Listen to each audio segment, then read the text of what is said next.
Welcome. Come in. Close the door behind you. Make yourself comfortable. And listen closely.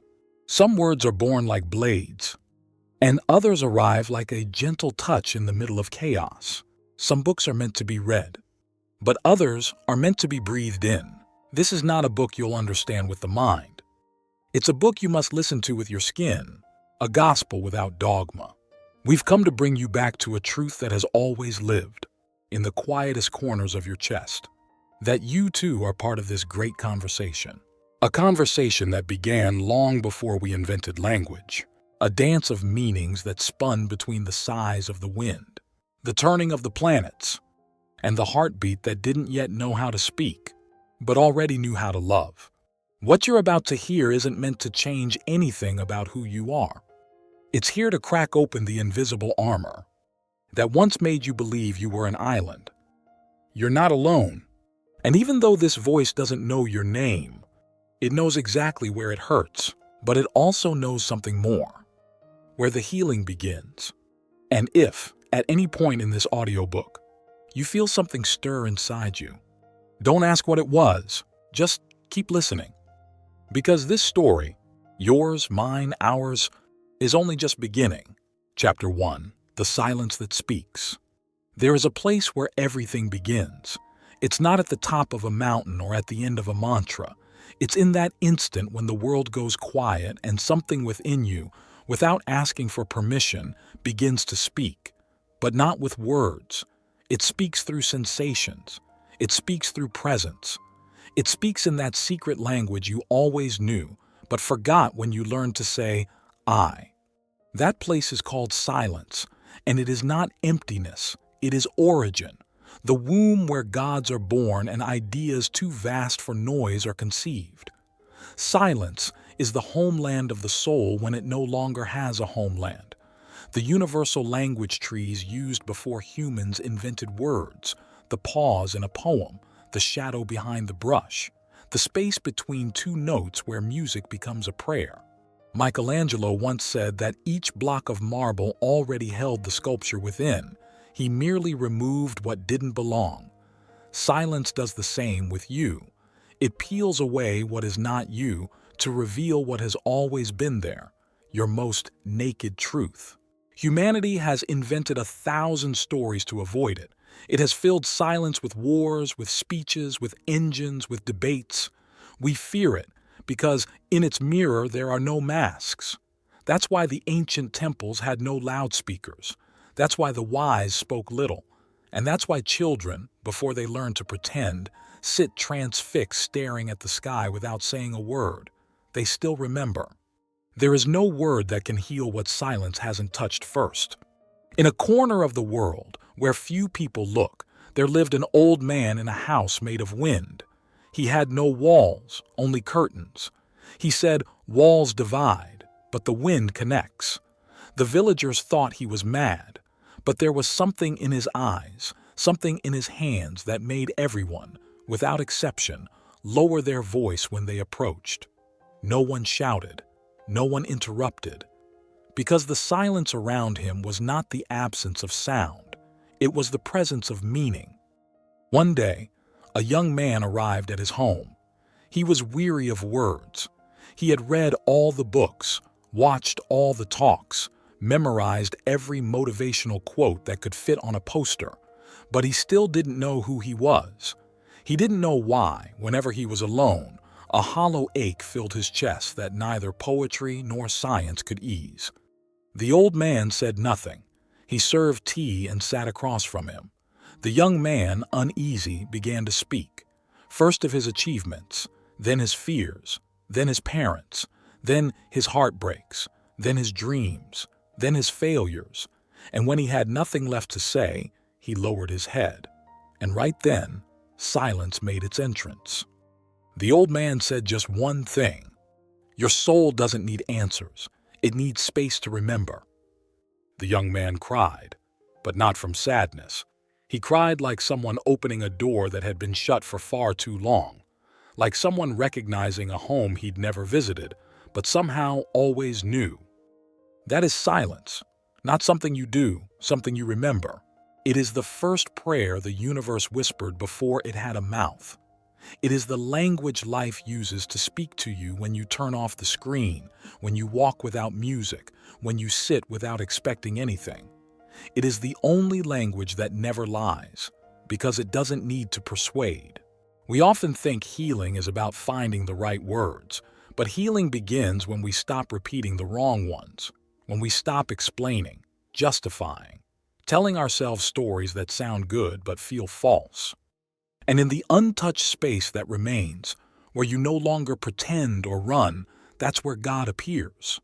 Not the God of dogma or Instagram quotes, the God who breathes with you, who doesn't ask for faith, only presence. The God who speaks without speaking, who reveals himself in the tenderness of a breeze, in the movement of a tree, in the stillness between two heartbeats.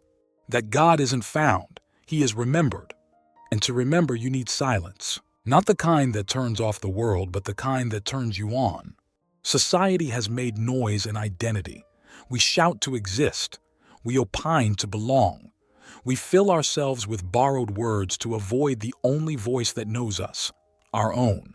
But the real revolution begins when you learn to listen without fear. When you realize your story doesn't need defenders, only witnesses. And the first witness is you. There are people who don't need to say much to change your life, like the hugs that don't explain but repair, like the songs you don't understand but save you, like the eyes that, when they look at you, return a piece of you that you didn't know you'd lost. That is the power of the unspoken, of the whisper, of the gesture, of the pause. And that power is yours. Because you weren't created to scream for attention. You were created to vibrate in tune with what truly matters. And what truly matters never makes noise. It only leaves a mark. In a corner of the world where few dare to look, something happened that deserves to be remembered. Aretha Franklin was 15 when her own voice made her cry. Not because of what she sang, but because of what she was finally allowing to come out. No one had taught her to breathe that way. No one had shown her how to let her voice tremble without breaking. It was her father who gave her the piano, but it was the silence of her house after her mother's death that gave her a soul. In that emptiness where words fall short, a voice was born that no longer asked for anything. It simply told what couldn't be told. Years later, when Aretha sang and the world stood still, many believed her power came from her vocal range, her technique, her strength. And they were wrong. Her power came from what wasn't said, from what burned between one phrase and the next, from what wasn't written in the score. Aretha didn't sing to fill a stage. She sang because her body could no longer keep it in. Her voice wasn't music, it was memory made sound. And that's what all true expressions have in common. They don't originate in the ego, or in the desire to impress, or in a strategy to be liked. They are born from the exact point where the soul refuses to disappear. In a world overflowing with messages, what we lack isn't words, but people with something real to say. Because when someone expresses themselves from an authentic place, from silence that has been lived in, something almost biological happens. The skin hears before the ears do. There is something that doesn't go through logic, yet pierces through. Something that doesn't require analysis, but transforms. Something that cannot be taught, but is deeply understood. And it's because everything of value that this species has offered, everything that has survived time, war, trends, was born from the impulse to express. The Altamira cave paintings, the manuscripts hidden in the night, the sacred ritual dances, the eyes that met when words had run out, none of it was communication. It was revelation. To express is not to speak. It is to exhale who you are. It is to let the life that passed through you leave a trace in the world. It is to release into the air a fragment of the mystery you carry inside. That's why there are paintings that make you cry, songs that open old wounds, poems that bring back hope, glances that rebuild an entire story in half a second. Not because they explain something, but because they ignite something. And that is the true purpose of expression, not to inform, not to convince, not to impress, but to illuminate, not from the ego, but from the truth. It is a mistake to think that expressing oneself is about speaking well, or writing beautifully, or choosing the right words. True expression is being at peace with what you've lived, and letting that manifest however it wants to, without asking permission. Real expression doesn't need a stage. It can happen in the kitchen, at work, on the street, in a handwritten letter, in a well-given hug, in a song sung softly in the shower. And when someone expresses themselves like that, they become a beacon for others even if they don't mean to. Because nothing is more contagious than inhabited truth, and nothing more healing than an unmasked expression. That was Aretha. That was also Nina Simone when she said the artist has a duty to reflect the times in which they live. That was Dali when he declared he wasn't insane, but a genius expressing himself freely. That was every child who drew their sadness with crayons, every mother who sang to calm a fear, every elder who wrote a poem because there was no time left to explain themselves. And that can be you. You don't need talent. You just need something burning inside that you don't want to leave locked away. And you know what? We all have that. That story you never told because you were ashamed. That thought you didn't share for fear of seeming weak. That wild idea you kept to yourself because you feared being judged. All of it wants to be born. And if you don't let it out, it withers. There is no expression without risk, but there is no freedom without expression. So, brother, sister, whoever you are listening to this, express yourself. Not to be someone, not to be seen.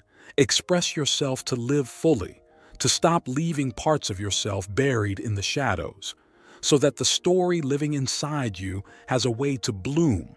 Express yourself however you can, with words, with images, with food, with dance, with music, with drawings, with voice, with tears, with ideas, with laughter, with whatever you have at hand. But don't go mute.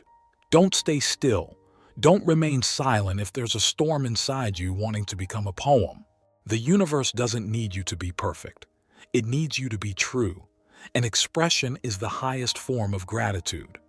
Because when you express yourself, you are saying without saying, "Thank you for this life, imperfect but mine. Thank you for this voice, for this skin, for this pain, for this beauty. Thank you for the right to show what I feel without having to explain it all." Aretha knew it. She didn't explain it. She sang it. And now, so do you. You don't have to say anything, just express it. There is something sacred in the simple act of being able to say something and be understood. It doesn't matter if what you say is a word or a sigh, a glance or a poem. The miracle lies in the fact that there's someone on the other side capable of receiving you, feeling you, recognizing something of themselves in you, even if they've never touched your hand. That is communication, the silent dance between two mysteries that choose not to walk alone. Humanity is held together by this, by the ability to translate the invisible into a gesture, by the courage to name what we feel, even when we're not sure it will be welcomed. Without that alchemy, nothing would make sense. Relationships wouldn't exist. History wouldn't have happened. Love could not survive. In a corner of the world where few dare to look, a woman received a voice message at 3 a.m. It was her mother. Nothing urgent. She simply spoke about how hard it was to fall asleep, about how beautiful the moon looked, about how she thought she heard crickets she hadn't heard since childhood. But when the woman listened to the message, she broke. She had been ignoring her mother for days, overwhelmed by the artificial priorities invented by the modern mind. She listened to the message once, twice, 3 times, until she understood. Her mother wasn't talking about crickets or insomnia. Her mother was asking for company without asking. It was her way of saying, "I'm alive. Are you still there?" And in that moment, the woman felt the weight of mismanaged silence. Because silence from peace is not the same as silence from disconnection. Being silent with someone is not the same as disappearing. The most devastating part of this century isn't speed, it's noise. A constant noise we disguise as productivity, as memes, as notifications, as hollow interactions. And yet, in the middle of all that noise, real voices are starving. People no longer say what matters. They comment, they tag, they respond with emojis, but they don't communicate. Because to communicate is not to make sound. To communicate is to reveal your soul without needing a spectacle. It's to say, this is me, this is how I feel, this is how I exist. And that, though it may sound simple, requires a courage most are unwilling to practice. A man walked into a bookstore looking for a book to help him talk to his teenage son. For weeks he had felt he was losing him. The boy barely left his room. He answered with one-word replies. Closed the door like someone closing a border. There were no fights, no shouting, no slamming. There was something worse. Distance. A crack that widens with time until it becomes an abyss. The man found a book, paid for it without flipping a page, and left it on the table once home. He didn't open it. Not because he didn't care, but because, deep down, he already knew the problem wasn't technical. It wasn't about finding the right words. It was about recovering connection. About going back to that point where no words were needed because everything could be understood in a look. Communication doesn't begin with language. It begins with awareness. Before any word is spoken, there's already an emotional climate that determines whether it will be heard or rejected. That's why some speeches move us even when they're imperfect, while others, flawless in form, fail to touch anyone. Language doesn't vibrate in grammar. It vibrates in intention, in presence, in the truth behind the voice. And that's something we've forgotten. We think communication is about sounding good, building elegant sentences. But real communication doesn't need elegance. It needs authenticity. It needs humanity. It needs soul. The man from the bookstore understood this a few days later when his son came out of his room and, without looking at him, asked if he had ever been afraid of not knowing who he was. The question froze him. It was past midnight.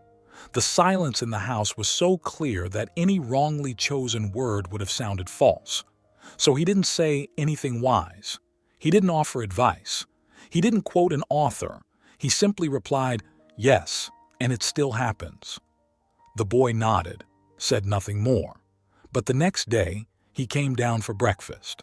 And 3 days later, he left his door slightly open. That was all, but it was enough.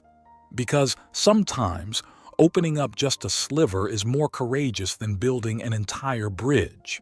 That's where true revolution begins, when we stop speaking to impress and begin speaking to connect.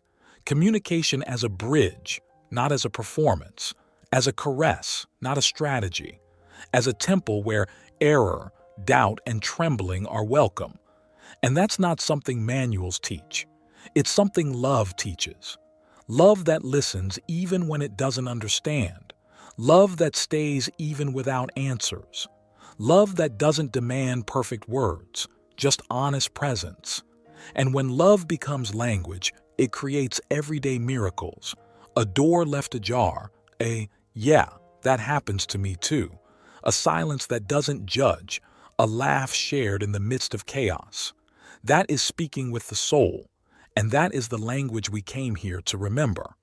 There is a language that needs no translation, one that is expressed without dictionaries or grammar, yet makes us cry, tremble, or remember who we are.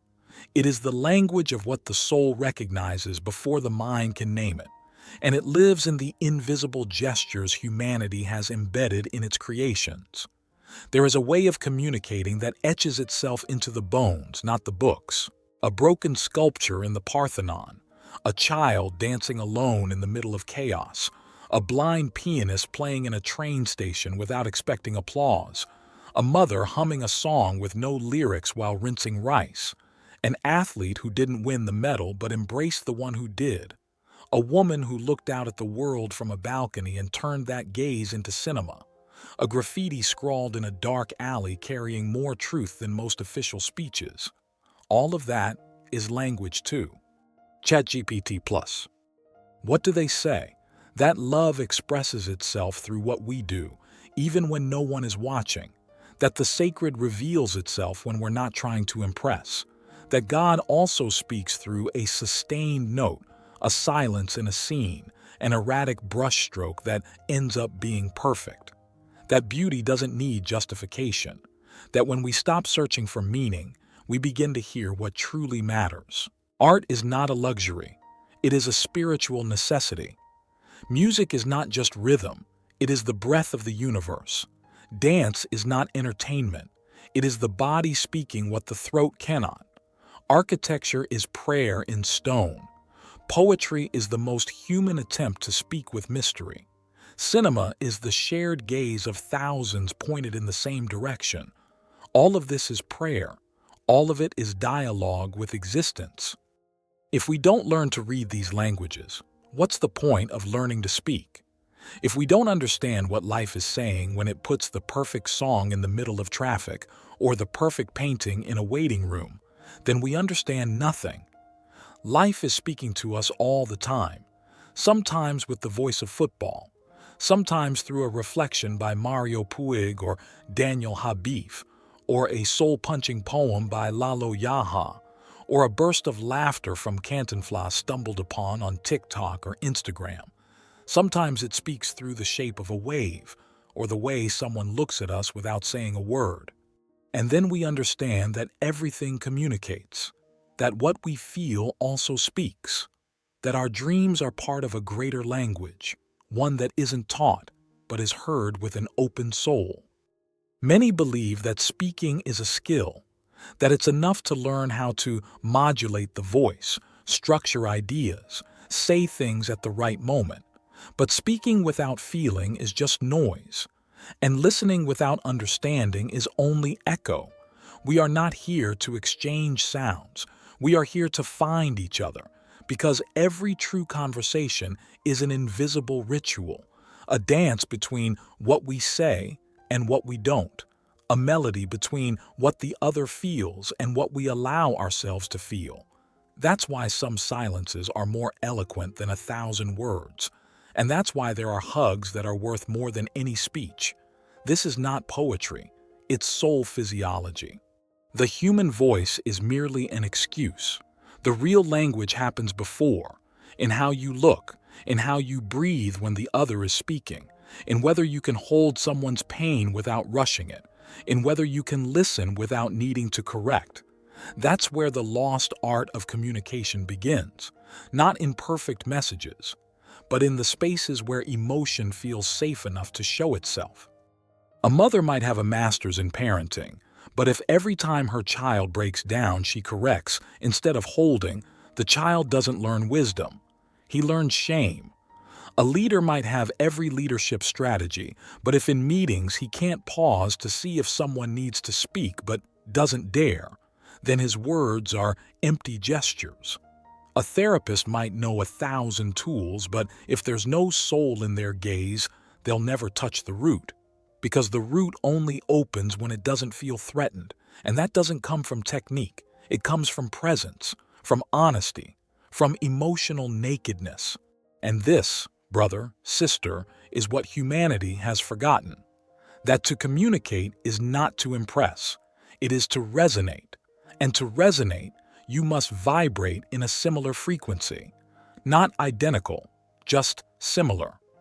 You have to be willing to lower the volume of your ego so the other can hear themselves a little better. You have to silence the impulse to respond so you can make room for what the other can't say in words. You have to be willing to be a refuge, not a judge. And that, even if it doesn't seem like it, is one of the highest forms of spiritual intelligence. We didn't come into this world to be right. We came to understand the other, and to understand ourselves in the other, because every conversation is a mirror. Every real dialogue is a rehearsal for looking into the soul. It's not about everyone thinking alike. It's about creating spaces where no one has to pretend in order to be loved. The mind that evolves is not the one that accumulates data. It is the one that learns to inhabit the other's silence without invading it, the one that doesn't need to win the conversation, but to share it, the one that realizes that sometimes the bravest thing is not to speak, but to stay quiet so the other can bloom. And only those who have known the humility of listening to themselves can do that. Because if you don't know how to communicate with yourself, you will never know how to communicate with others. If you don't know how to give yourself time, you won't know how to give it to anyone else. If you don't know how to name your sadness, you'll only know how to silence or disguise it. And if you don't know how to care for your own emotions, you won't know what to do when someone places theirs in your hands. Some people spend their lives learning how to speak, but never learn how to say anything. And to say something is not to fill the air with words. It is to inhabit a moment with truth. There's a big difference between expressing and exhibiting. To express is to share your soul. To exhibit is to use it as a sign. The first creates bonds. The second only seeks validation. And that's where this generation gets confused, sometimes speaking to many, but feeling heard by no one. There is no dialogue without listening, no connection without presence, and no word worth speaking if it wasn't first deeply felt. Language is not birthed in the tongue. It is born in emotion.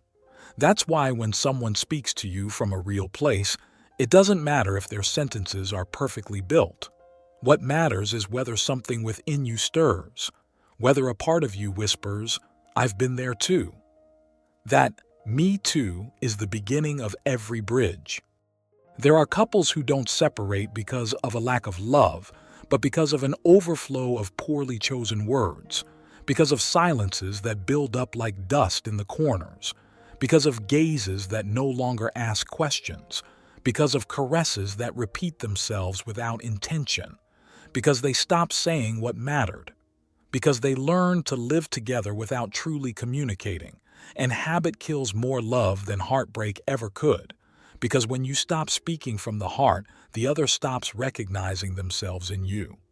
And it's not about talking more.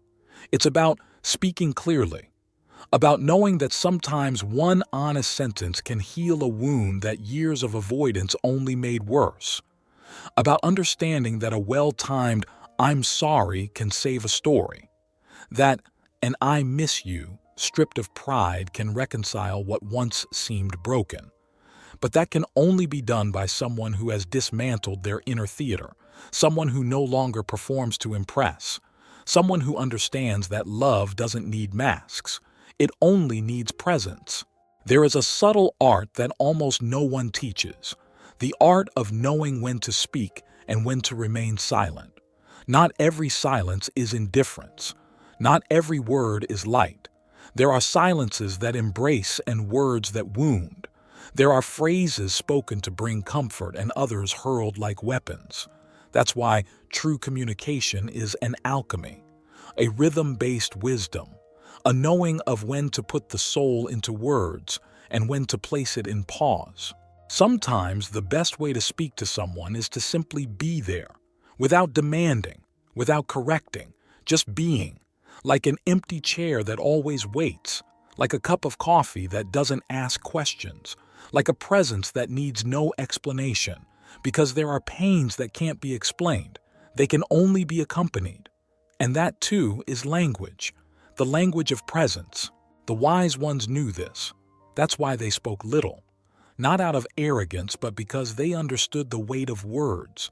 They knew that every sentence has consequences, that to say something is to plant a seed, and depending on the seed, so will be the harvest. They weren't cold, they were conscious. They used language like a jeweler cuts a gem, not in haste, with reverence. Today we live in the age of over-communication, but speaking a lot is not the same as connecting. In a world full of notifications, what we lack is presence. That's why so many feel lonely, even while surrounded by messages. Because what we long for is not a quantity of words, but quality of connection. We want to be seen, not just read, to be heard, not just replied to be felt, not just understood. And for that, we need to turn down the volume of the mind. We need to stop listening to respond and start listening to understand.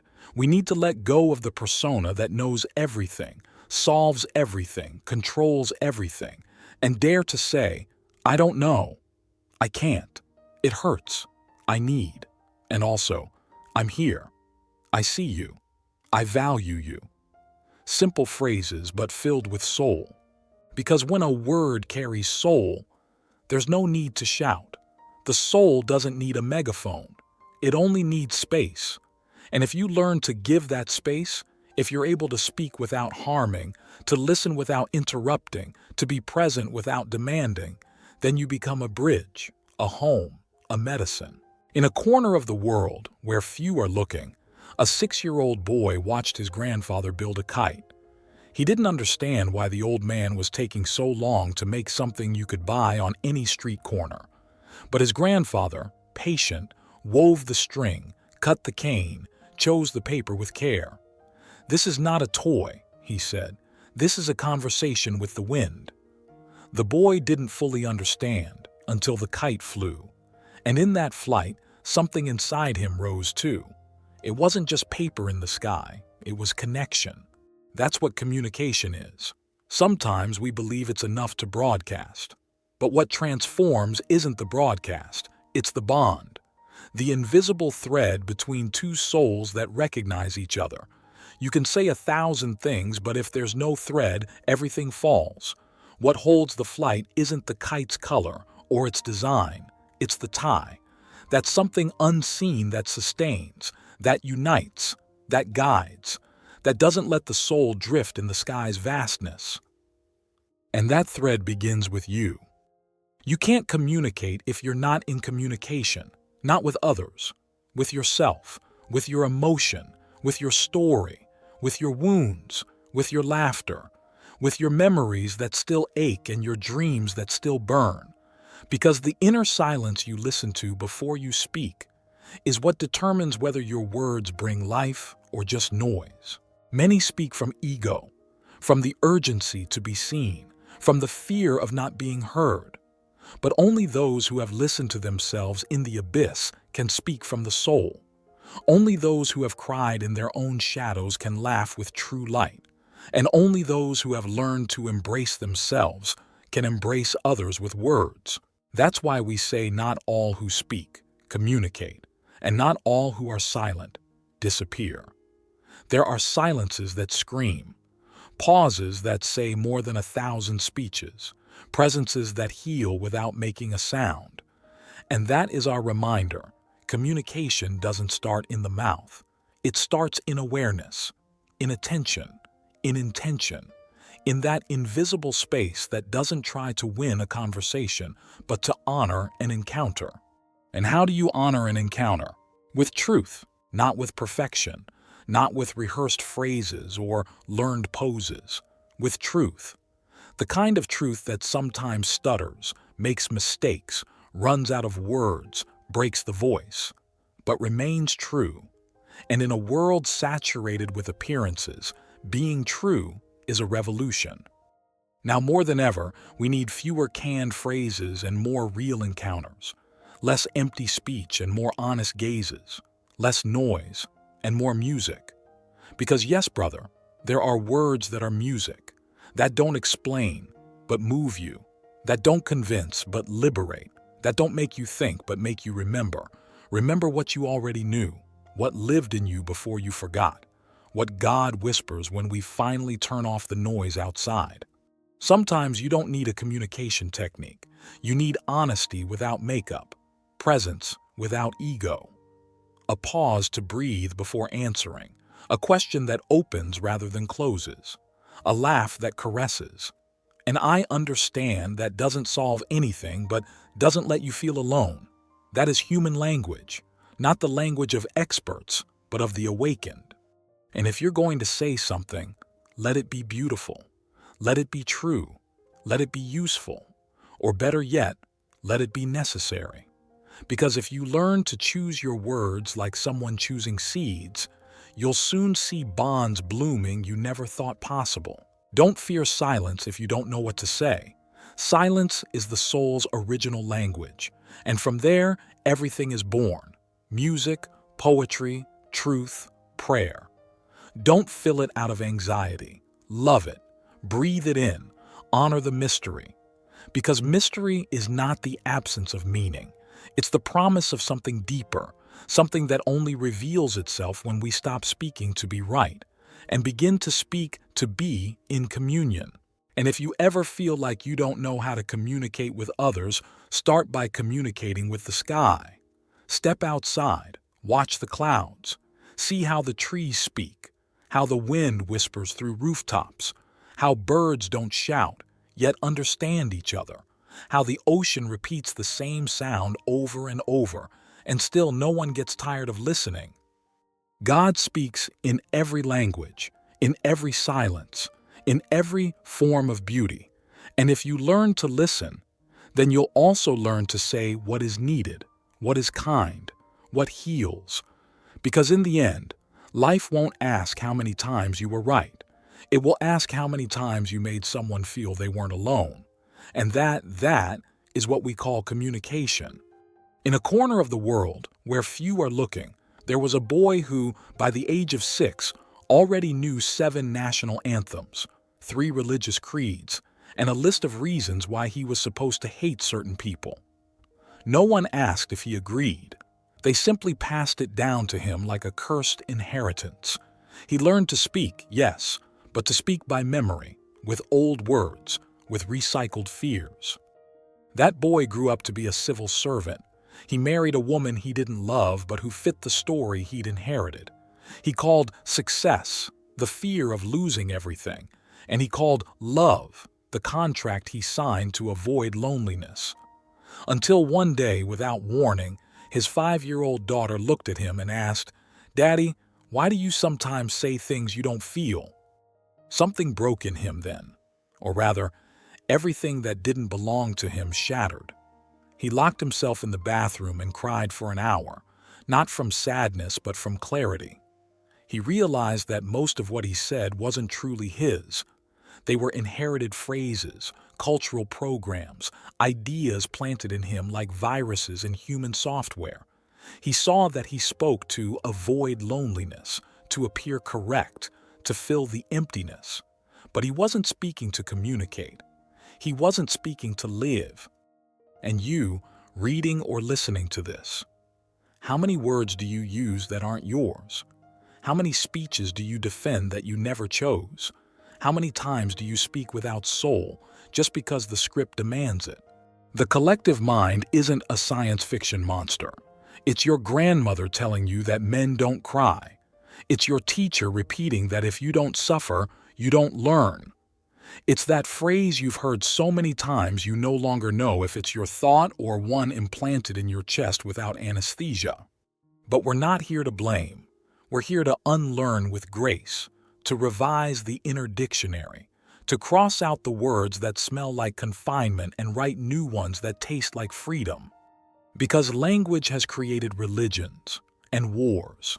It has united peoples and torn families apart. It has saved lives and condemned the innocent.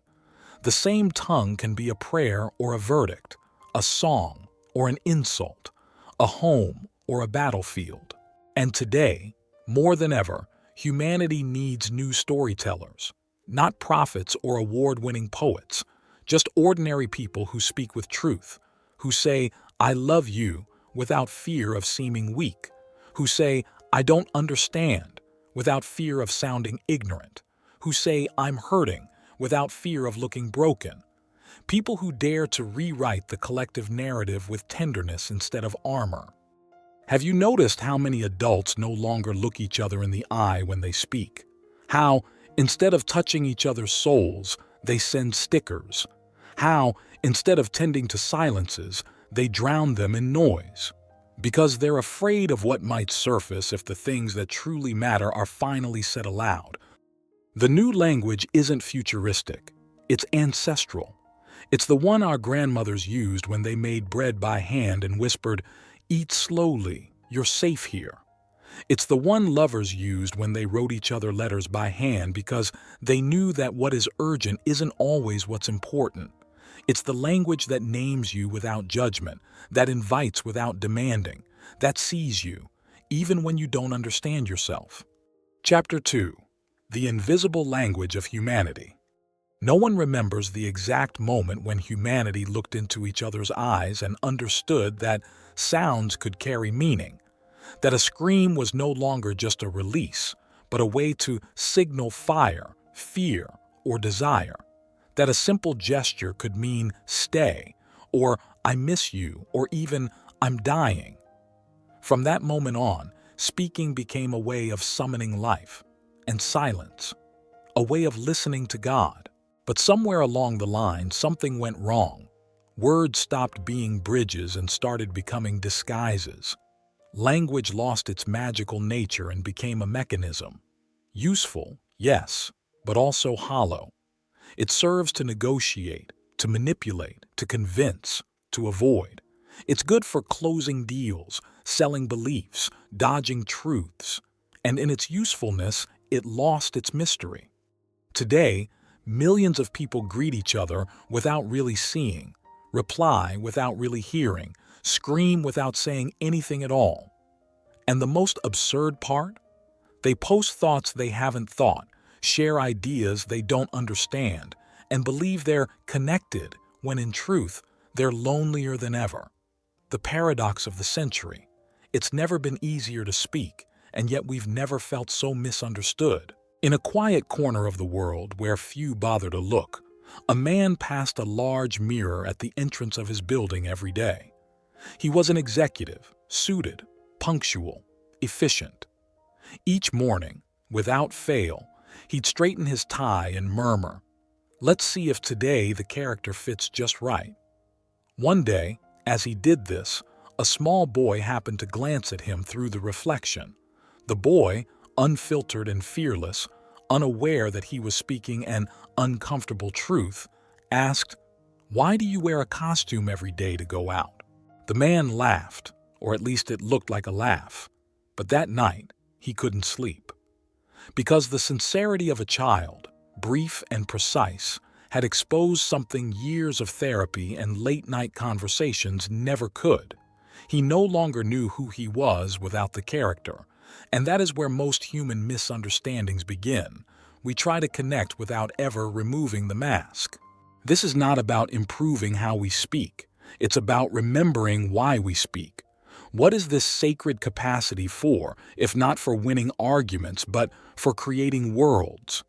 Humanity forgot that its true power lies in the word, because a word born of the soul doesn't just communicate, it creates reality.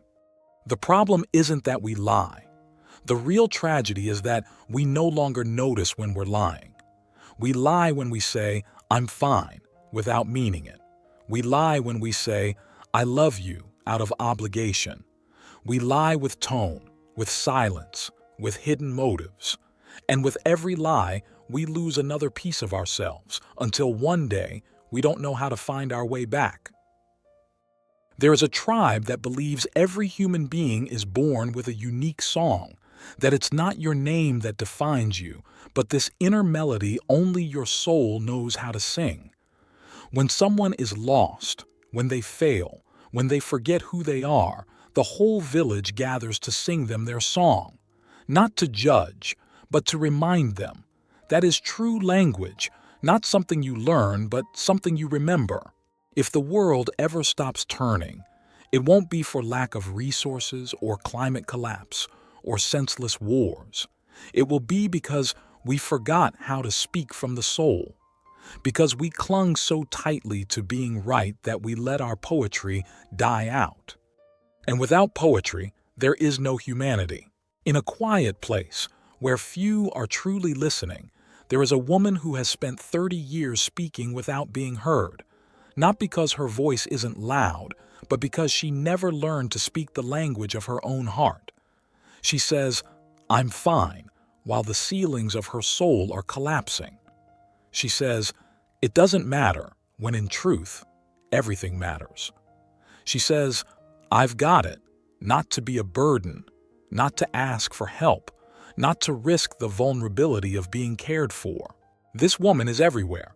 She has every name, and her story isn't a tragedy, it's a habit. The world is full of people who don't yet know they can speak from another place, not from the gut, not from the mind, not from the mask, but from that soft, rebellious corner where the soul tells the truth, without shouting, without hurting, without needing to justify itself. True communication isn't about mastering words, it's about recognizing where they come from. What if the problem isn't what we say, but what we're too afraid to say? What if wars don't begin with missiles, but with misplaced silences?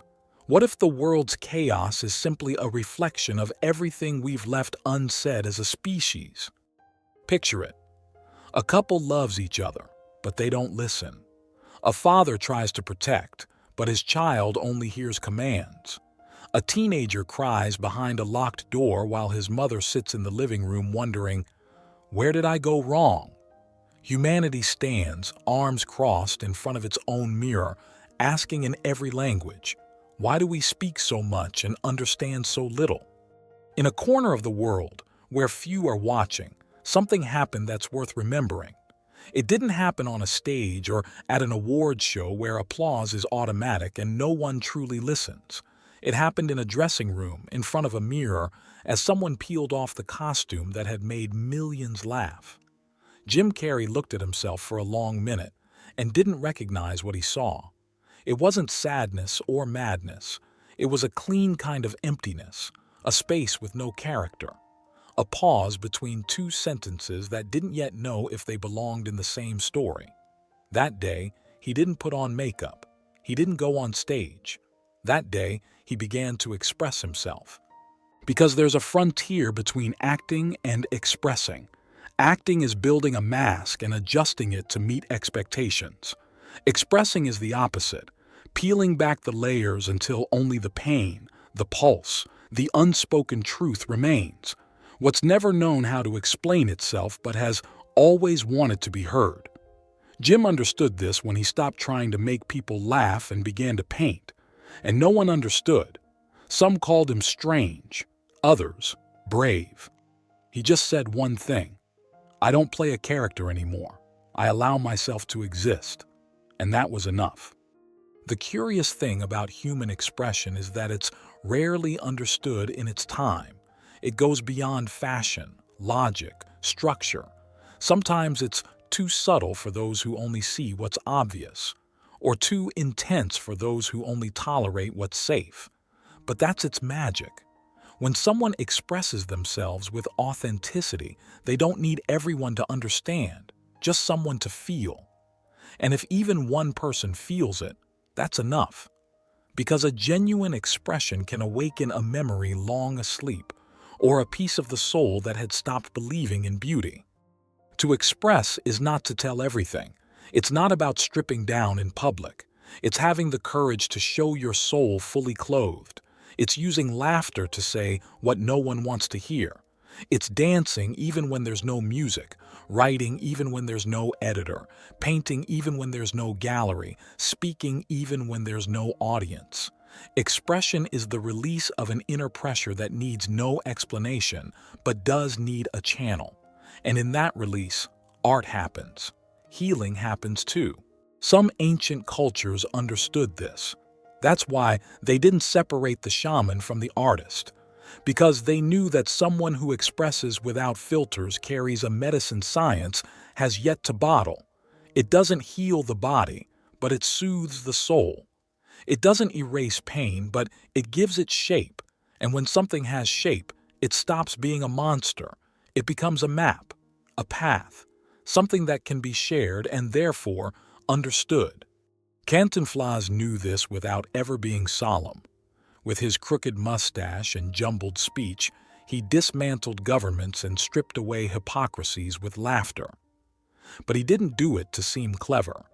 He did it because he had lived on the streets, and he knew the truest expression never asks for permission. His comedy wasn't a trick, it was a mirror. And if you dared to look without laughing too soon, you'd find more than jokes. You'd find humanity. That's why expressions deserve care, not censorship, not correction, but a place. Because every expression is an offering, sometimes clumsy, sometimes magical, sometimes incomplete, but always necessary. The child drawing abstract shapes in a notebook isn't just playing, he's revealing his universe. The elderly woman who sings while watering plants isn't killing time. She's building a bridge between past and present. The young man spray painting a wall with a message he couldn't say aloud isn't vandalizing. He's trying to belong. And that's the true purpose of expression: to stop feeling alone, to remember we're not islands, that what we feel can be shared, that what we carry inside doesn't need to be hidden or polished, just translated, sometimes with words, sometimes with color, sometimes with music, sometimes with gestures, but always with one intention: to be seen, to be heard, to be felt, if only for a moment. Some express from a wound, others from play, others from a search, others from love. The starting point doesn't matter.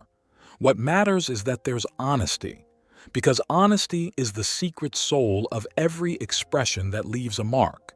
It's what turns a pretty sentence into an unforgettable one, a pleasant image into one that lingers, an ordinary gesture into one that makes you cry without knowing why. Because when someone expresses from that pure place, without needing approval, something miraculous happens. The receiver recognizes themselves, even if they're strangers, even if they're years apart or divided by language. Authentic expression always finds a way. It doesn't try to convince, it resonates, and when it resonates, it transforms. That's why expression is both an act of courage and an act of generosity. Because when someone truly expresses themselves, they give, they risk, they expose. And in doing so, they also liberate others. They give permission. They say, without saying it, you can too. You have something worth sharing. You can tell your story, your way, without asking for approval. There are those who never learned to express themselves, not because they couldn't, but because someone made them believe what they had to say didn't matter, that their ideas weren't worth much, that their voice wasn't enough. So they stayed quiet, swallowed their truth, hardened. But the good news is, it's never too late. It's never too late to find your voice, even if it's not with words, even if it's with shaky brushstrokes, off-key notes, poems with no rhyme, steps that don't follow the beat. All of that is language too. All of that is art.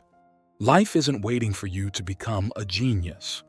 It's waiting for you to dare, to not bow out of the game just because you don't know the rules, to not stand on the sidelines out of fear of judgment, to not edit yourself before you've even written, to not censor yourself before you've listened.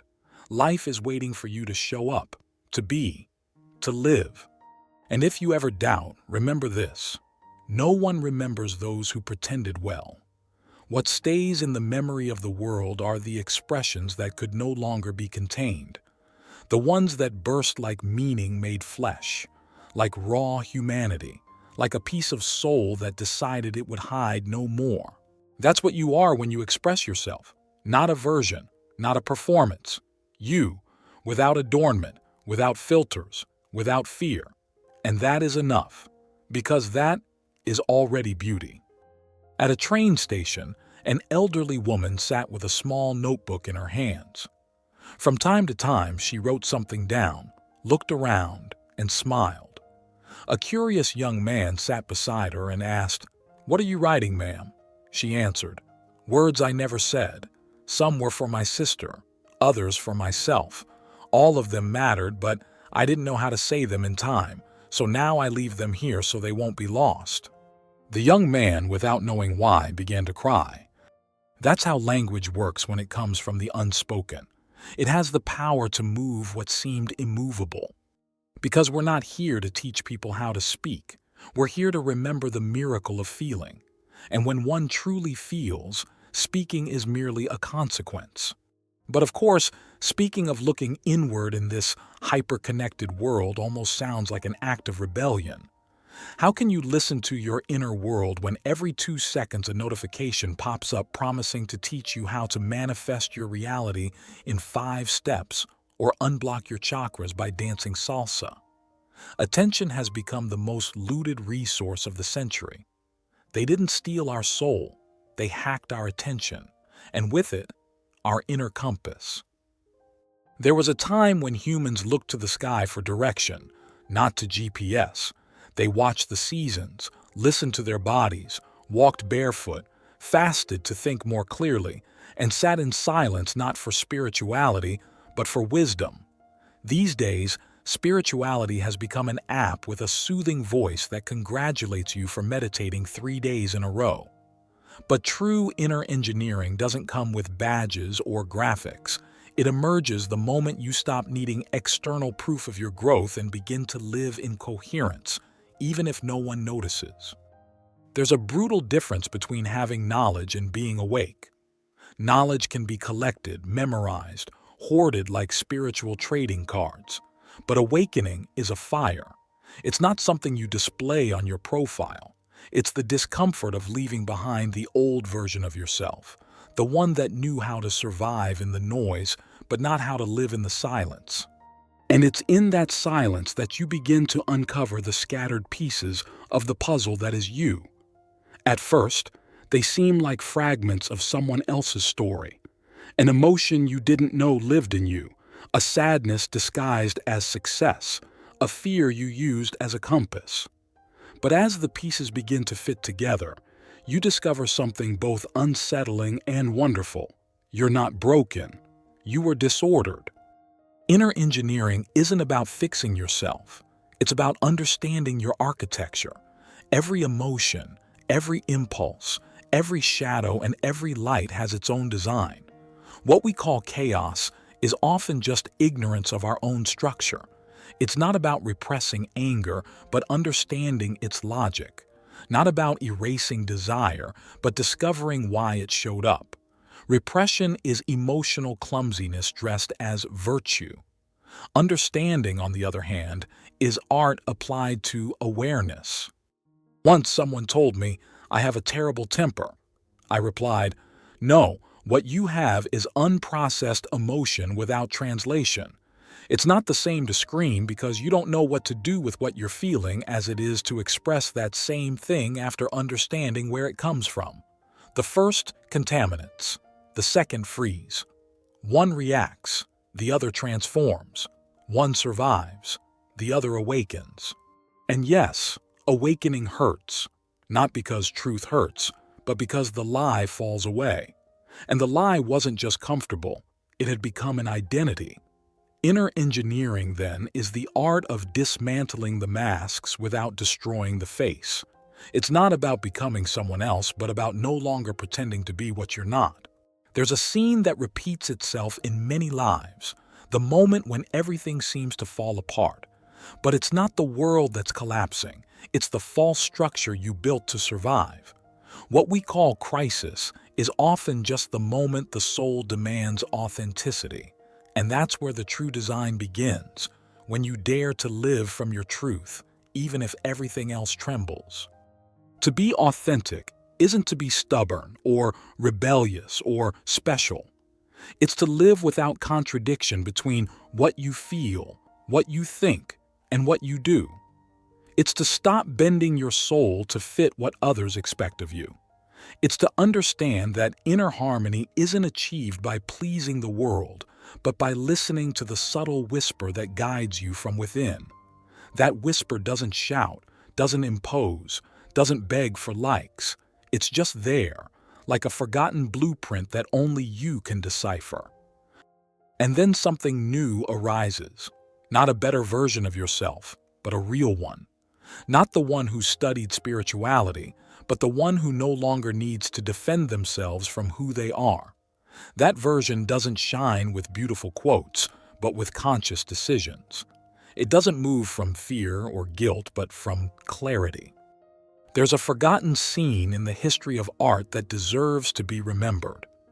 It happened in a modest studio where a woman painted with her feet because her hands no longer worked. She never won awards, never made headlines, but in every brushstroke was the voice of her soul, the stubborn love for beauty, and the need to communicate with the world even when her body resisted.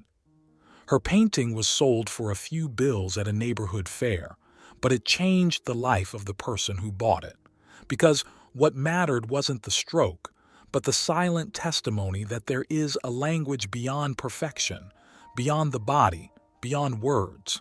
What about the street musician in Prague playing a makeshift flute fashioned from PVC pipes? No one really paid him much attention, except for a curly-haired girl who stopped to listen, her eyes wide with wonder. It wasn't the perfect sound that moved her, but the intention behind it. Intention is the hidden art in every form of communication. It's the soul whispering, "I'm here," even when the world walks by without looking. This is also how the legacy of a people is built, not just with battles and treaties, but with lullabies, with recipes passed down through generations, with gestures repeated over time that no one explains but everyone understands. A secret language woven between grandmothers and grandchildren, between friends who speak with a glance, between lovers who no longer need to say it all because they've already said it in silence. And when you pay attention to this language that doesn't demand, that doesn't try to convince, you discover something deeper. That true communication is the art of tuning into another's truth without needing to dismantle it. It is allowing the other to simply be and staying present, like a flute that doesn't need an orchestra to be a melody.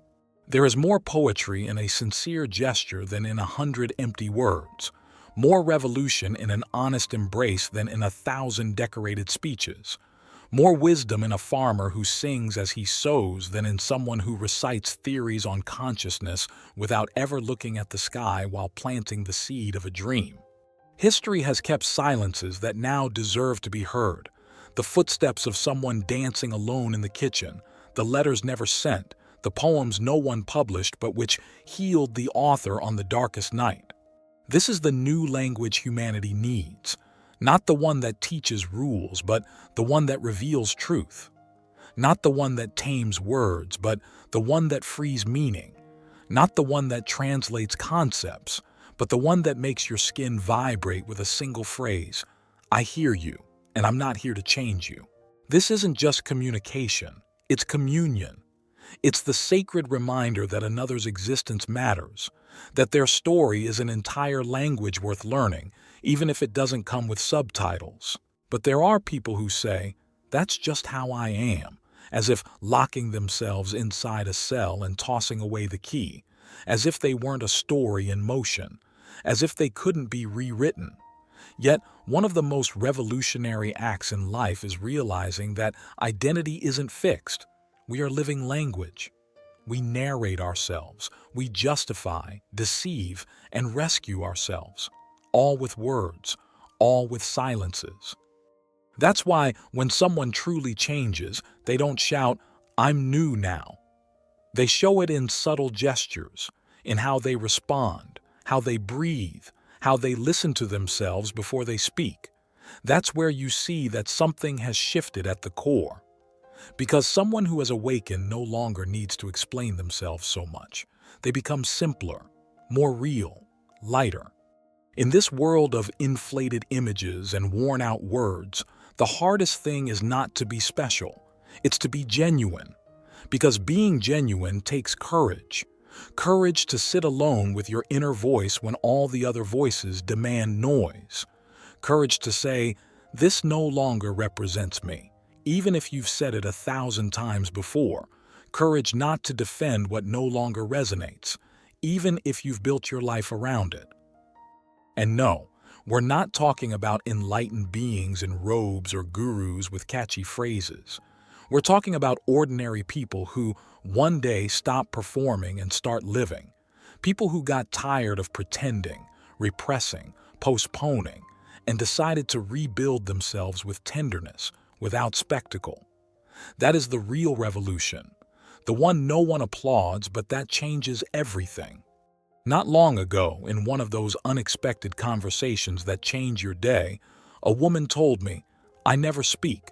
I always stay quiet, but I feel like I'm rusting inside." And I understood.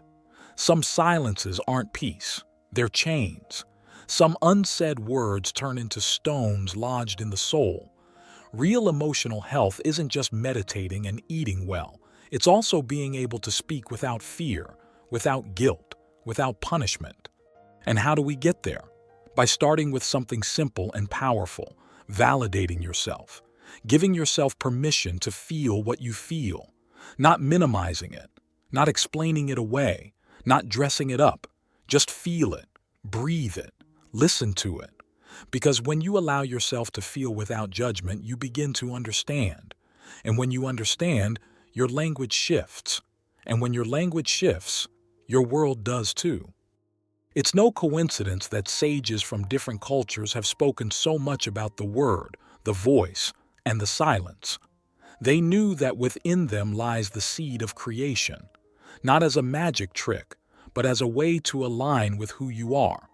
If every word you speak builds your inner world, then caring for your language is caring for your home. Some use words as swords, others as shields. We choose to use them as bridges, because a word should not be a trench. It should be an invitation. It should not divide. It should draw us closer. And above all, it should be coherent. Coherent with what you feel, with how you live, with what you dream. Because there is no deeper suffering than speaking a language that no longer matches your soul. And here is where inner engineering becomes the architecture of the soul. It's not enough to know yourself. You must build from that knowledge. Shape more honest, gentler, more human relationships. Speak not to convince, but to share. Listen not to reply, but to understand. And yes, remain silent too, when silence offers a better embrace than any phrase. There are moments when the best way to speak is to simply be. Be present, be tender, be without judgment, because not everything can be fixed with advice. Some wounds only heal when someone stays with you, not with words but with truth. And that is where the art of living appears. Not in what you say, but in how you embody it. Not in the ideas you repeat, but in the choices you make when no one is watching. Real communication is not about speaking beautifully. It's about living clearly. And living clearly doesn't mean having no doubts. It means not betraying yourself, not acting from fear, not choosing out of guilt. It means honoring your emotions, learning from your mistakes, leaving room for mystery. Because we didn't come to this life to have all the answers. We came to live the questions with awareness. And so, little by little, a new way of being in the world begins to emerge. A kind of communication that doesn't need to shine or impress or be right. A kind of communication that seeks only truth, connection, and real love. In a corner of the world where few ever look, a woman chose to remain silent for 30 years. Not because she didn't have a voice, but because she had used it once, and no one listened. Her husband spoke for her. Her mother decided for her. The television thought for her. Her grown children only asked things of her. And so, her life became a straight line filled with ellipses. Until one day, after making breakfast, washing the dishes, and petting the dog, she stood in front of the mirror and didn't recognize herself. Not because of the wrinkles, not because of the hair, but because she couldn't hear herself. And that day, without screaming, without drama, without a speech, she said one word out loud. Enough! No one heard her, but she did. That was her rebirth. True communication begins when you take responsibility for the volume at which you speak to yourself. Because it doesn't matter how kind you are to the world if you are cruel to yourself. It doesn't matter how many motivational messages you share if you can't tell yourself, "I'm with you," when everything is falling apart. We live surrounded by words, but not always by truth. We are saturated with concepts, yet still unable to say, "This hurts," without feeling guilty. That is the illness, the inability to name ourselves with dignity. But there is also a cure. The cure begins when we stop speaking to be understood and start living to be felt. Because truth doesn't need to convince, it is felt. Like the embrace of someone who is no longer here. Like music you don't understand but moves you anyway. Like a tear falling when you finally allow yourself to cry. If only people knew that everything they don't heal becomes noise. That everything they don't express turns into symptoms. That every time they say, "It's not a big deal," the body takes note, the soul stores it, and silence weeps. That's why the world is full of people who explode without knowing why. Because inside, they carry years of stifled screams, silenced desires, choked "I love yous," postponed "I don't like this." And this is where art reveals itself. The art of living is not in saying everything you think. It's in thinking through everything you say. And more than that, in feeling it before dressing it in words. In realizing that sometimes a pause heals more than an argument.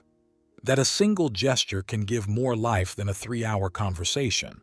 That looking someone in the eye and saying, "I'm listening," heals more than 1,000 solutions. We live in an age where people scream not to be forgotten, where they post to avoid feeling invisible. But the soul doesn't need notifications. It needs presence. It needs someone to look at it without rushing, someone to name it without reducing it, someone to love it without trying to fix it. That's why, when someone chooses to speak with awareness, everything changes. A mother who listens without interrupting. A father who apologizes without feeling weak. A friend who doesn't offer advice, just a shoulder. A teacher who doesn't hand out answers, but offers questions. This is the new kind of human being being born. Humans who are not afraid to say, "I don't know," but also not afraid to say, "I love you." Humans who don't trade their peace to fit in. Who don't disguise their pain to make others comfortable. Humans who don't need to shout to exist. And yes, there are those who mock this, who call it soft, naive, spiritual nonsense. But you know what? True strength is not in hardening. It's in not losing your tenderness, in continuing to trust even after disappointment, in continuing to express yourself even if not everyone understands, in continuing to sow light even when the world is selling shadows on discount. Because if we've learned anything from this silent dance of words and feelings, it's that the highest form of language has no sound. It is vibration. And only those who have tuned their soul can hear the music behind the words. Only those who have lowered the volume of the ego can hear the melody of a consciousness that no longer needs to convince or conquer, only to resonate. So if you've ever asked yourself how to change the world, start here. Change the way you speak to yourself. You don't need to shout at yourself to improve. You don't need to punish yourself to grow. You just need to recognize that within you, there is a voice that doesn't want to be right. It wants peace. A voice that no longer craves arguments. It longs for understanding. A voice that's tired of surviving and finally wants to live. Like this. No slogans, no marketing, no empty promises, just you breathing, feeling, speaking to the world from a more honest place. Because that is communication, not saying many things, saying one thing and making it echo like it was everything. We don't need a new language, we need a new ear. And that ear, brother of light, is within. Silence. That's where it begins. Language did not begin with words.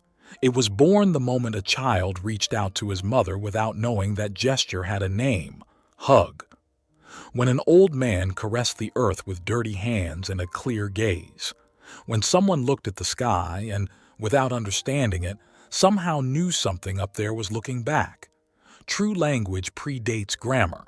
It is instinct of the soul, pure vibration. That's why the paintings in caves spoke louder than encyclopedias. That's why Picasso could make ink weep on canvas, and no one needed a translation to feel the emotion bleeding through the shapes. That's why Shakespeare still shakes the bones of anyone brave enough to read him aloud, because language born from the heart doesn't need explanation. It is shared experience. And yet, we forget. We've been trained to speak from the head, to write with filters, to look without seeing. We've been taught to converse as if we were killing time in a waiting room, trading phrases to fill the void, but not to. Say something real, something that cuts, something that heals, something that vibrates. Today, many know how to conjugate verbs, but not emotions.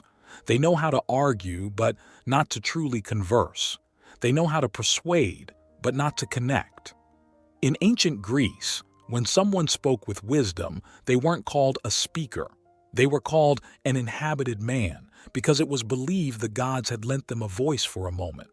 Today, speeches are plenty, but inhabited souls are rare, and yet they are still being born, like Borges, who learned to see more deeply once his eyesight left him, like Nina Simone, whose every note sang the fury, the love, and the injustice of an entire century, like Chaplin, who said more with silence than thousands of politicians with their speeches, like Groucho Marx, who turned sadness into humor and loneliness into freedom.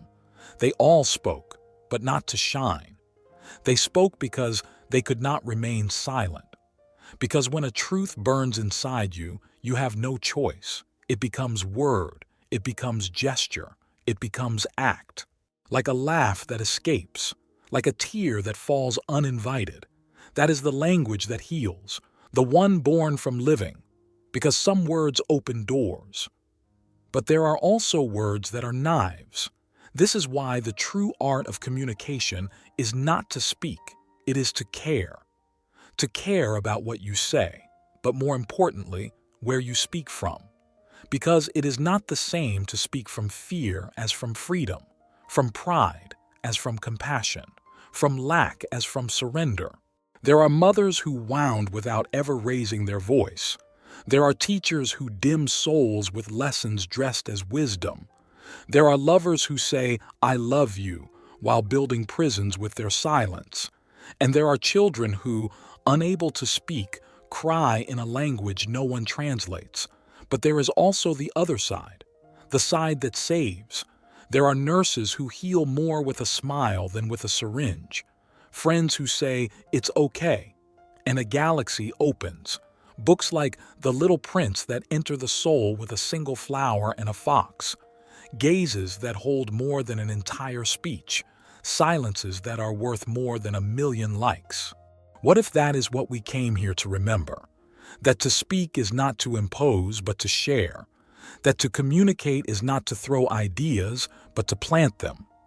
There's an unwritten law in the art of words. Only what comes from the soul reaches the soul. So no, you don't have to be a poet to change someone's life. You only have to say something that comes from where nothing is broken, from where there's no performance, where it's just you breathing truth. And do you know what's most beautiful? You don't need a stage, or a microphone, or a social media account. Sometimes the most transformative words are spoken in a kitchen while pouring coffee, in a hospital while holding a stranger's hand, in an unsigned letter left beneath a pillow, in a whisper that says, "I'm here." And then the miracle happens. Communication stops being a tool and becomes a bridge. Words stop being instruments and become light, because there are voices that teach, but there are others that awaken, and you carry that voice, not the voice that shouts, not the one that convinces, not the one that tries to be right, but the voice that knows how to wait, that caresses with its pauses, that doesn't push, but invites. The voice that echoes the soul you already are. Brother of light, if there's anything we came to remember, it's this. We do not communicate to shine. We communicate to liberate, to accompany, to remember, to live. And if you ever doubt the value of your voice, think of Van Gogh. He didn't sell a single painting in his lifetime, But every stroke spoke the language of his soul, and a century later, millions are still listening. You, too, are a brush, and your language is the paint with which you color the world. Do it with love. Do it with fire. Do it with truth. Because words can break, but they can also build the heaven someone forgot they deserved. And that, beloved one, is why you are here. To say something only you can say. Chapter 3. The Beauty of Being the Protagonist of Your Own Life. In a corner of the world where few ever look, something happened that is worth remembering. It wasn't a feat or a discovery, nor a tragedy. It was a gesture, a simple gesture with no witnesses or cameras in an ordinary kitchen. A 70-year-old woman was slicing bread while humming a melody from her childhood. No one was listening. No one interrupted. And yet, in that quiet moment, there was more expression than in all the day's speeches, because life was speaking to itself through her body, her voice, her memory. A small, seemingly insignificant act that, unknowingly, was holding the balance of the world. That's the nature of true expression. It doesn't need to announce itself. It doesn't ask for applause. It doesn't seek an audience.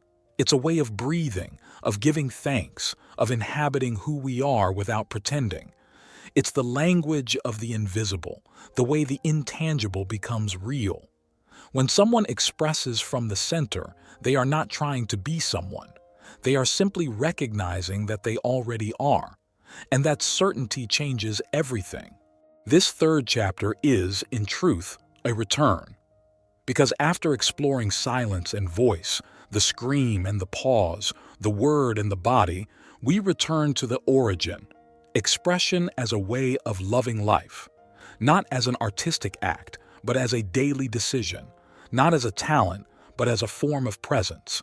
To express, then, is not to create something new, but to remember what was already alive before fear, judgment, and rules arrived. Some believe that to express oneself, one must have something to say. But that's not true.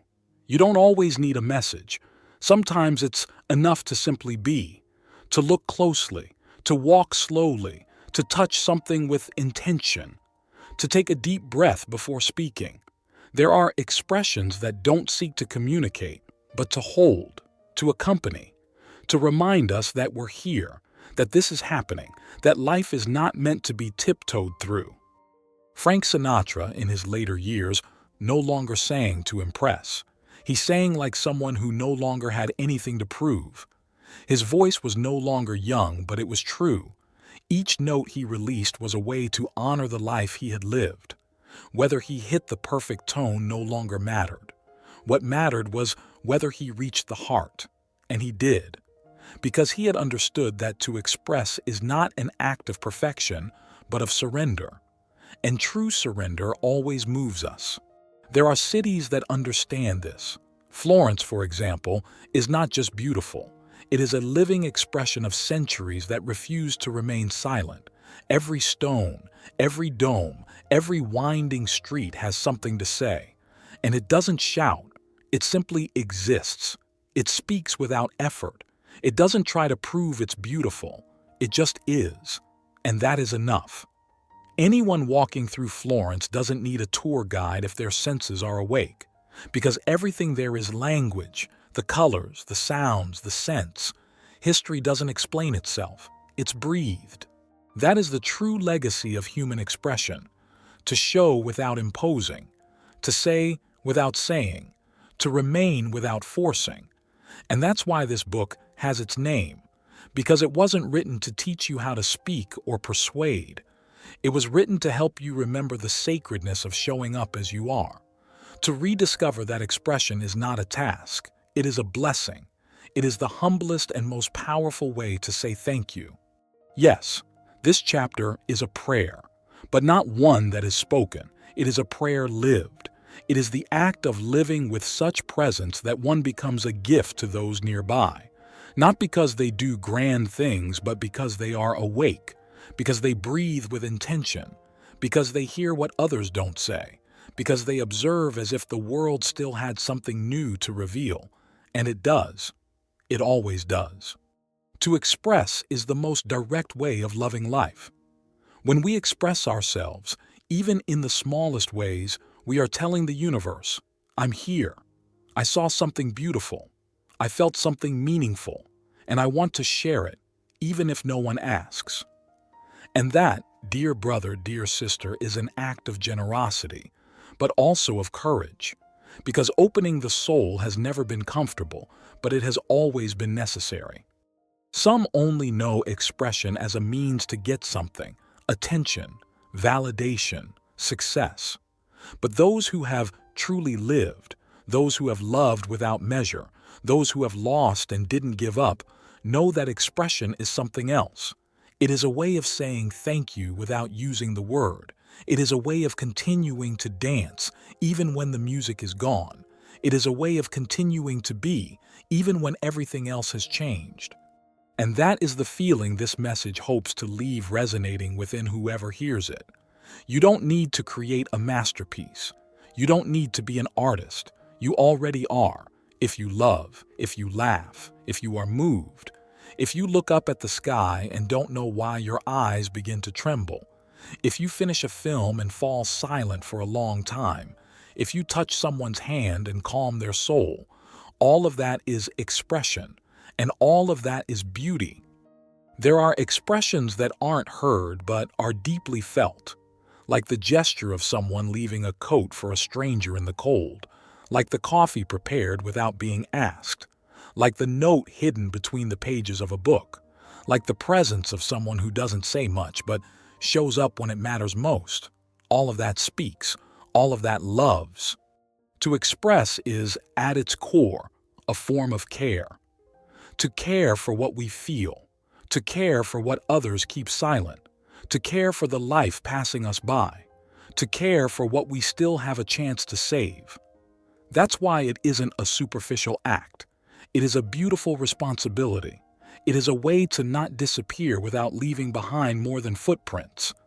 And perhaps that's why nature is so full of expression. The mountains are not just stone, they are a posture. The sea is not just water, it is a dance. Fire is not just heat, it is a calling. The wind is not just air, it is a caress no one asked for.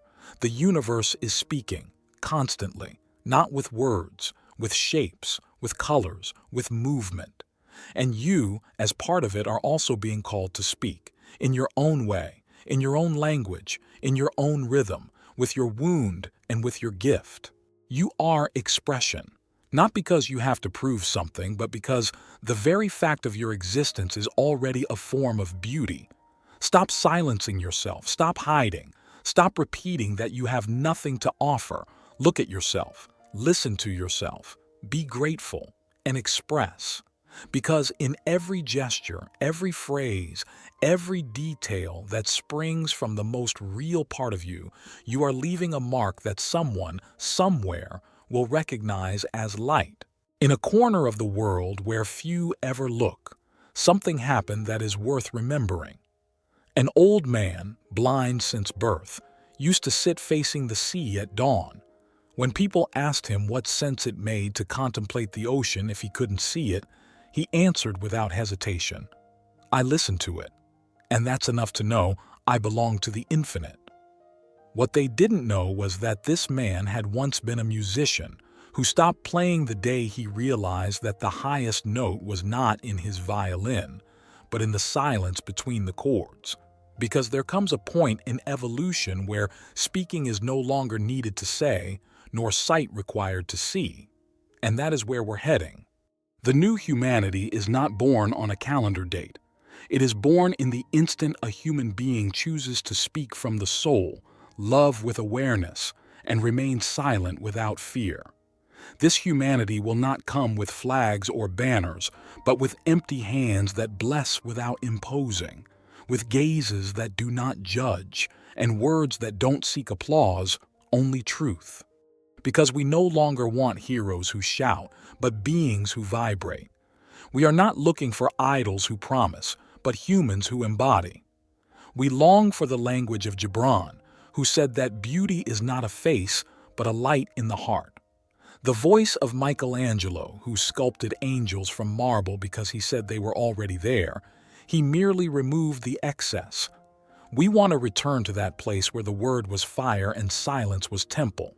And yet, this world of screens has replaced confessions with emojis, poetry with hashtags, and emotion with algorithms. We have become experts at writing without touching, responding without feeling, speaking without presence. The danger isn't that we'll forget how to talk. The true risk is forgetting why we speak at all. That's why the new humanity isn't defined by its technology, but by its trembling, by its capacity to pause and ask, what I'm about to say, is it born from love or from fear? Because every word is a seed, and every seed carries memory. What are we planting each time we speak? When Pope Leo X first saw the frescoes of the Sistine Chapel, they say he fell to his knees, not out of faith, but because of the impact. It was too much truth painted on those walls. That's how our words should be. Sacred art that makes the ego kneel. A canvas of the invisible that summons the soul. We are not here to speak prettily. We are here to ensure that what we say, what we leave unsaid, and what we express are all aligned with the eternal. If Cleopatra used her voice to bend empires, if Garcia Marquez changed history with a paragraph about a plague cured by love, if David Bowie showed us that an alien could sing about Earth and make us feel more human, then we too can. We can use every word as a bridge to the divine. We can make language a living prayer, not an old chant, but a conscious act of creation. This is the time to stop speaking with the voice of the character and begin to speak with the voice of the soul. We're no longer writing phrases to sound wise. We're allowing wisdom to move through us, even if we don't understand it, even if it hurts, even if there are no likes pulsing in response. Because the new humanity does not seek virality. It seeks truth. It does not crave impact. It longs for presence. And it does not need everyone to hear. It only needs someone to awaken. There are tribes in the Amazon who believe that every word we speak has a spirit, and that if it's spoken without consciousness, that spirit becomes lost in the air and may cause harm. It's not superstition. It's ancient wisdom that modern neuroscience is just beginning to understand. Because every time someone speaks to you with true love, parts of your brain light up, parts that also activate when you're embraced. Yes, words can touch, literally. So how do we speak in this digital age? How do we not lose the soul in all the noise? How do we keep irony from draining out our emotion? Very simply, brother, by not performing anymore, by no longer writing as if presenting, but as if praying, by saying not what sounds good, but what is true, even if it trembles, even if it's uncomfortable, even if it's not fully understood. True communication is a quiet revolution. It means knowing that sometimes a message doesn't need to be sent, it needs to be felt. It's realizing that if social networks disconnect us from what truly matters, we must weave other kinds of networks, human, intimate, alive. Networks that don't count followers, but shared heartbeats. Language as prayer is not a metaphor, it's a choice. The choice to believe that every sentence we utter is a way of shaping reality, that what we name, we invoke, that if we say war 100 times a day, the world will absorb that vibration. But if we say peace from the center, if we say, I see you, I honor you, I walk with you, something changes. It's not enough to talk about love. We must love through our speech. And for that, sometimes we need to unlearn the language and invent a new one. One that needs no translation. One that's understood through eyes, through silence, through the laughter that arrives uninvited. As Neruda wrote it, as Rodin sculpted it, as Diogenes lived it, as Van Gogh painted it, though no one understood him in his time, as Gandhi voiced it through every act, as it is sung today by every mother who names her child with tenderness, even in the midst of chaos. The new humanity is not coming. It is already here. Every time you choose love over reaction, every time your message seeks not approval, but offering, every time you decide to stay and listen, even when you're tired, every time you prioritize connection over being right. This is the language we long for. This is the tongue that isn't taught, but remembered. This is the voice that isn't trained, but ignited. And you, expressive learner, you who have come this far, can no longer speak the same way, because what you now know doesn't fit into words. It only fits into action, into presence, into that breath that reminds you that you are alive and that your voice can be medicine. Somewhere in history, Michelangelo carved David not from stone, but from vision. He saw what others couldn't. He didn't sculpt with brute force, but with faith in the invisible form. Just as marble held the sculpture within, the human soul holds a voice yet to be spoken, a voice that is neither cry nor complaint, but creation. That's what we become when we speak with truth, sculptors of reality. And that is the highest responsibility of all communication, because to communicate is to sculpt. Every word we release shapes something in someone. A phrase spoken from fear can trap a child in timidity for years. A hasty word can sever a love at its root. A message soaked in tenderness can open the heart of someone who thought they could no longer trust. Every sentence is a chisel stroke on the invisible marble of the collective mind. But the marble we forget most is our own. From a young age, we learn to speak to ourselves in ways no one else should. How stupid I am. I always mess up. Nobody understands me. I'll never make it. And these phrases, so intimate and so frequent, don't carve statues. They build prisons. The prison of a self that shrinks, sabotages, and forgets the miracle it is. There are sculptors who free beauty, and there are others who only carve bars. Hence the urgency for a new kind of emotional literacy, not the kind that teaches polished pronunciation, but the kind that teaches us to live awake, to recognize when the language we use no longer serves us, to sense when a word is no longer a tool, but a subtle poison, to understand that many of the phrases we repeat so casually are chains disguised as grammar, and that breaking those chains isn't done through silence, but through another kind of word, the kind that heals because it's born from awareness. You don't have to be wise to speak deeply. You just have to be present. Think of Frida Kahlo. Her letters burned even more than her paintings. She knew how to paint with words. She once wrote, "Feet, what do I need you for when I have wings to fly?" How could someone in such physical pain write with such elevation? Because she didn't speak from complaint. She spoke from creation. That is the difference between language that shuts down and language that opens, between language that reinforces trauma and language that transforms it. Frida communicated from her wound, not to bleed on others, but to turn her blood into ink. That is the miracle that occurs when we stop speaking from the ego and start speaking from the soul. And the soul has its own language, one that isn't learned in any school but that everyone recognizes. It is the language of authenticity, of vulnerability, of not trying to convince, but to share. When someone speaks from that place, the world stops, because it's not about the topic, it's about the vibration. There are flawless speeches that say nothing, and there are clumsy stammers that awaken generations.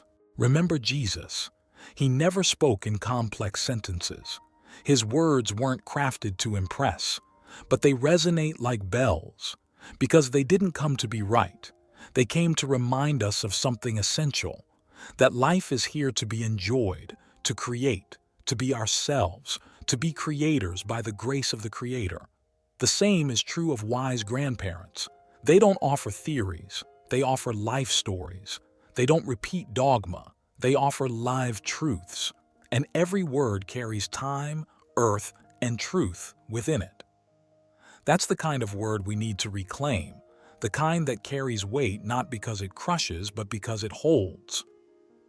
Instead, today we are surrounded by noise, by canned phrases, by prefab opinions, by language that seems human but has no soul.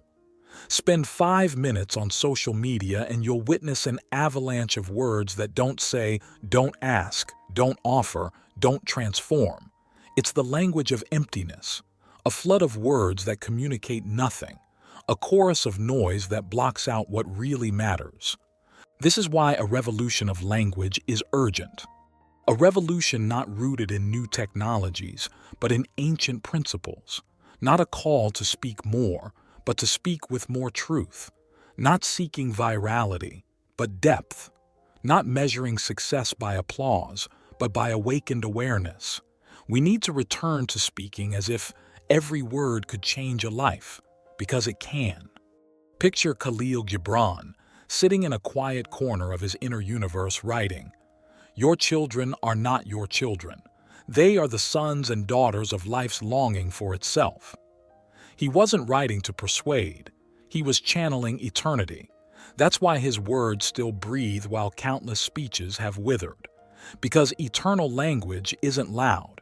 It echoes in the silence of those who receive it. And if you're here, reading this, it's because there is a voice in you that wants to awaken. A voice that is not your fear, not your wound, not your persona. It is the voice that has always been there, waiting for the moment to speak something true. Something that isn't useful or popular or profitable, but that is you. This voice is your right. It is your duty. It is your gift. And more than that, it is your map back home. Because whoever finds their voice finds their path. Whoever dares to speak from the soul discovers that the entire universe responds, not with rewards or guarantees, but with a whisper that says, "Now you are truly alive." This is the moment. Say it, live it, breathe it. Be that word the world didn't know it needed to hear, and let your voice, unhurried yet fearless, become language and light. There are things that cannot be written without having first loved life intensely, not with theories, not with formulas, not with commandments, but with the senses, with the bones, with the silences only beauty can produce. Only then can one speak of the kind of language that transcends words, the one that is not spoken by the mouth, but vibrates from the soul. Because at some point on this journey, the true teacher stops speaking and begins to breathe like a flower. And that is enough.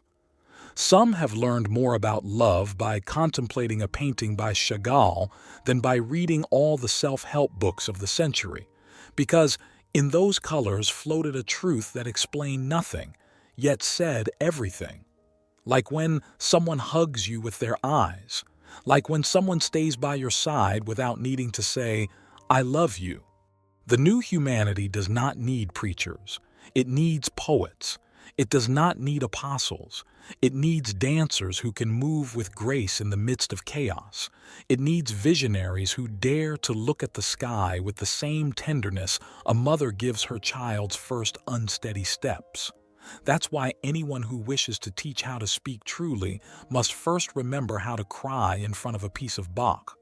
How the soul trembles when reading Gibran speak of love as one who describes an eclipse from within. How fire awakens when watching a sunset from a Roman terrace, knowing that moment is and will always be unrepeatable. Today, at this point in the book, we are no longer interested in explaining.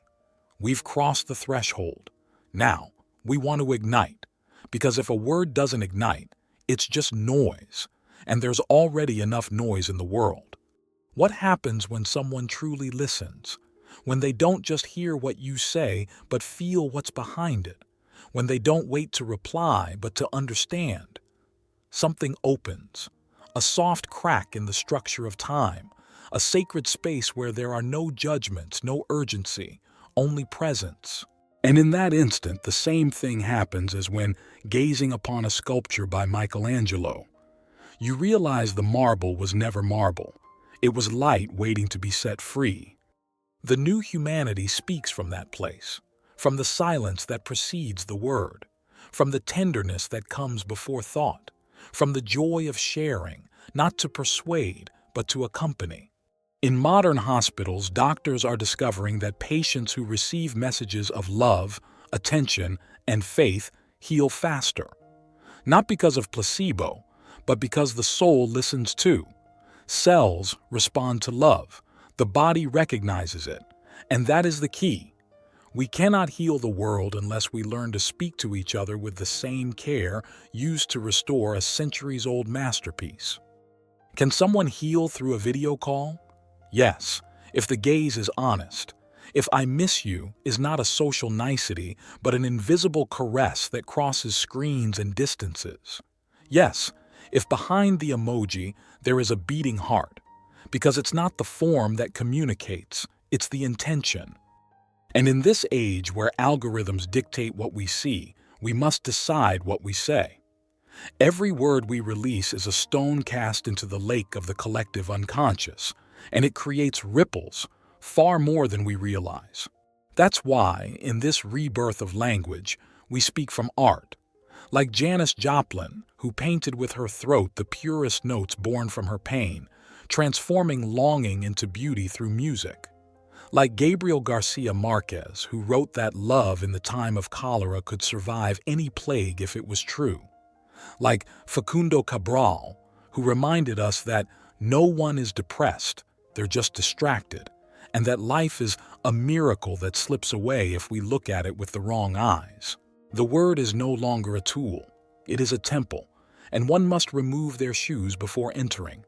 Imagine it for a moment, an entire humanity that speaks as if caressing, that writes as if meditating, that converses as if praying.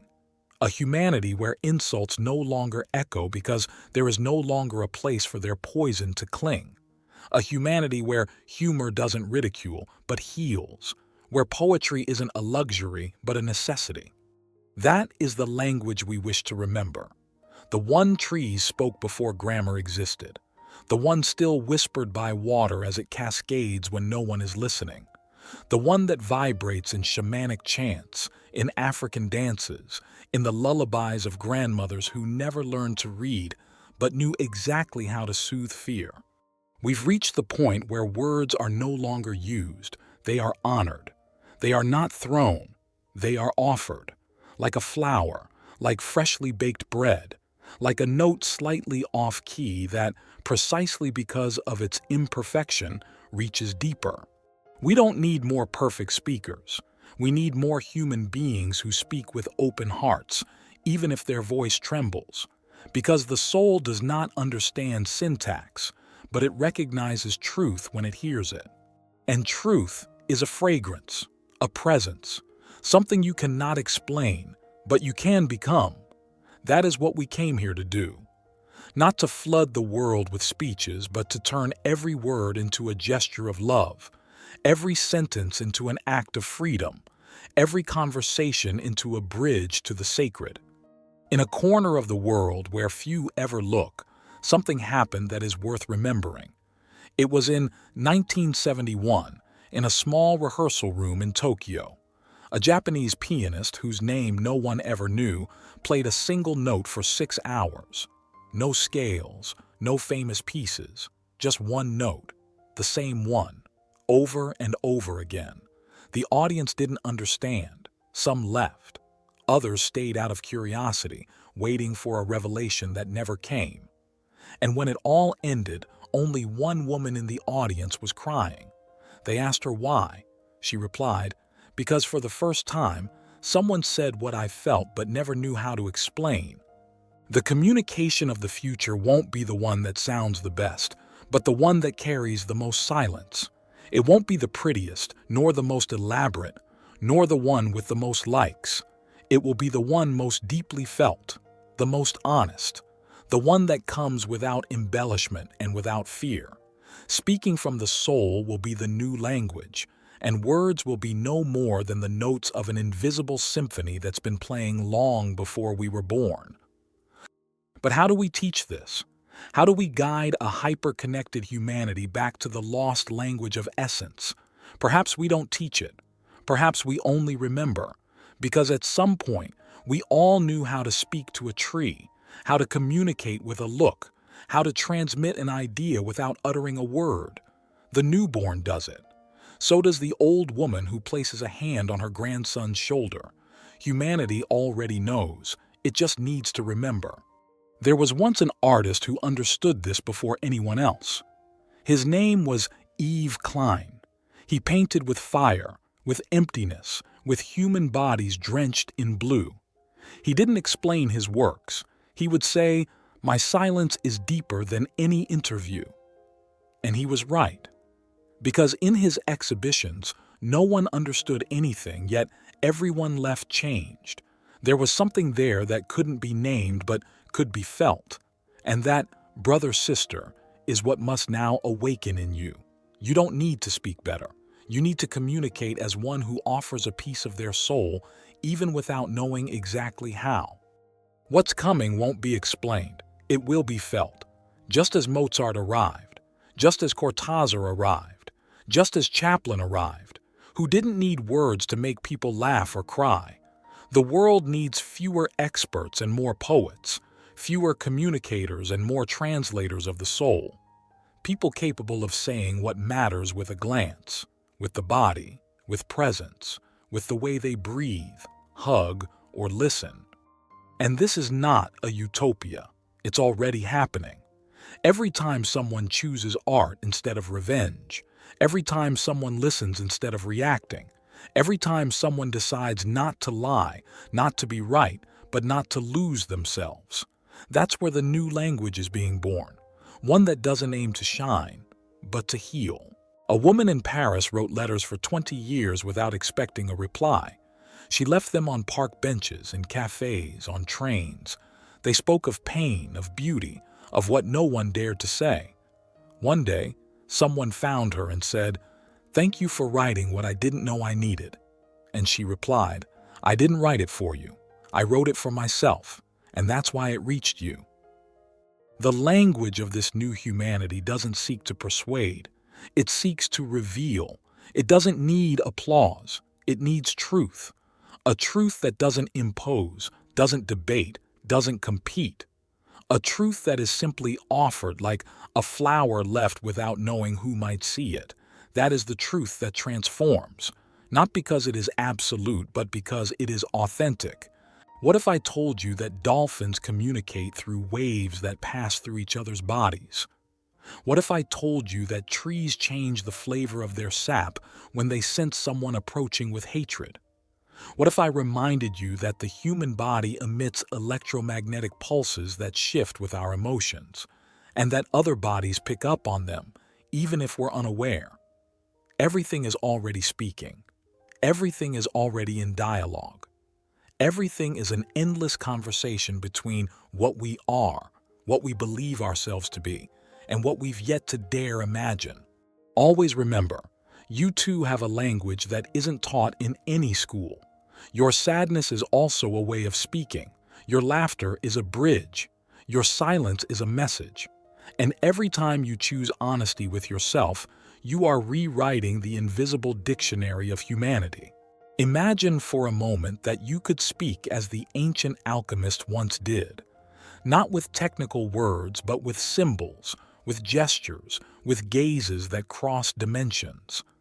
Imagine speaking as Khalil Gibran did, not to state the obvious, but to unveil the invisible. Imagine looking at someone the way Michelangelo looked at his sculptures, seeing the divine in the imperfect, the eternal in the everyday. That is how we will speak. That is how we will love. That is how we will live. Because the language of the soul has no idiom. It doesn't need translation. It only needs courage.